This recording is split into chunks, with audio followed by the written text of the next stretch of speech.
Selamat sahabat, mari kita awali ibadah kita dengan berdoa bersama-sama. Kita berdoa. Ya Tuhan, kami bersyukur dan berterima kasih lagi oleh karena di hari Sabat ini kami diberkati dengan tubuh yang sehat. Kami dapat memiliki kesempatan yang baik lagi untuk berhubungan dengan Tuhan lewat ibadah pada pagi ini. Kuasa Roh Kudus akan menuntun jalannya acara ibadah ini. Diberkatilah kami semua. Di dalam nama Tuhan Yesus kami persembahkan doa ini. Amin.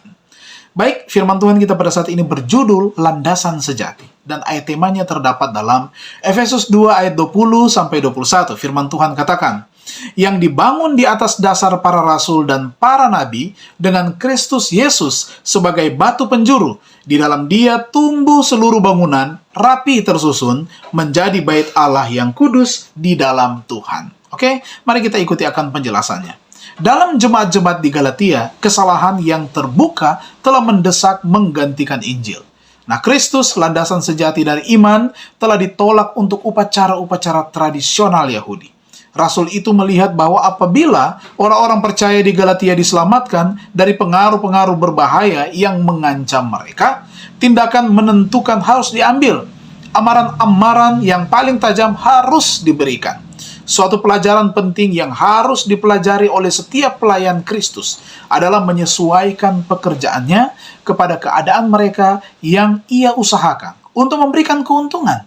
Nah, sifat lemah lembut, kesabaran, ketegasan, dan keteguhan yang sama-sama dibutuhkan, tetapi hal itu dilaksanakan dalam perbedaan yang sepantasnya. Nah, untuk bertindak bijaksana dengan golongan pikiran yang berbeda-beda, di bawah keadaan dan pengaruh lingkungan yang bermacam-macam, adalah suatu pekerjaan yang menuntut kebijaksanaan dan pertimbangan yang diterangi dan disucikan oleh Roh Allah. Nah, di dalam suratnya kepada orang-orang percaya di Galatia, Paulus dengan singkat mengulangi kejadian-kejadian penting yang berhubungan dengan pertobatannya sendiri dan pengalaman Kristen yang mula-mula.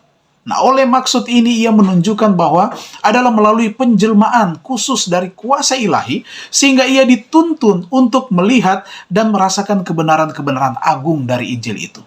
Adalah melalui petunjuk yang diberikan Allah sendiri, sehingga Paulus dituntun untuk mengamarkan dan menasihati orang-orang Galatia dengan satu cara yang demikian hikmat dan positif.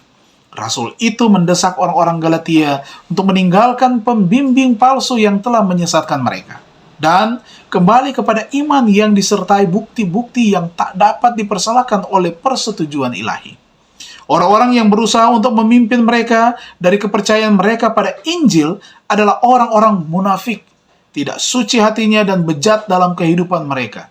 Nah, agama mereka dibentuk dari serentetan upacara-upacara, melalui perbuatan mana mereka berharap untuk mendapat karunia Allah. Nah, mereka tidak memiliki kerinduan pada Injil yang menuntut ketaatan pada firman. Ini adalah usaha yang dipelajari iblis untuk mengalihkan pikiran dari pengharapan keselamatan melalui iman di dalam Yesus Kristus serta penurutan kepada hukum Allah. Kesimpulannya adalah, bagaimanakah saya menggunakan manifestasi ilahi Allah dalam hidup saya untuk menunjukkan kepada orang lain landasan sejati saya? Mari kita tunduk kepala dan kita berdoa. Terima kasih Tuhan, oleh karena kami boleh belajar lagi firman Tuhan. Kristus Yesus adalah batu penjuru sebagai landasan sejati. Itu yang menguatkan iman kami untuk senantiasa berada di dalam Tuhan. Kami tetap percaya dan setia kepada Tuhan. Diberkatilah kami lagi untuk kegiatan ibadah pada sepanjang Sabat ini. Semua umat-umat Tuhan yang beribadah bersama-sama, hati, pikiran, bahkan perbuatan kami boleh menyenangkan hati Tuhan. Dan sepanjang Sabat ini berkat-berkat Sabat menjadi bagian kami. Di dalam nama Tuhan Yesus kami persembahkan doa ini. Amin. Selamat Sabat dan selamat berbakti untuk kita semua.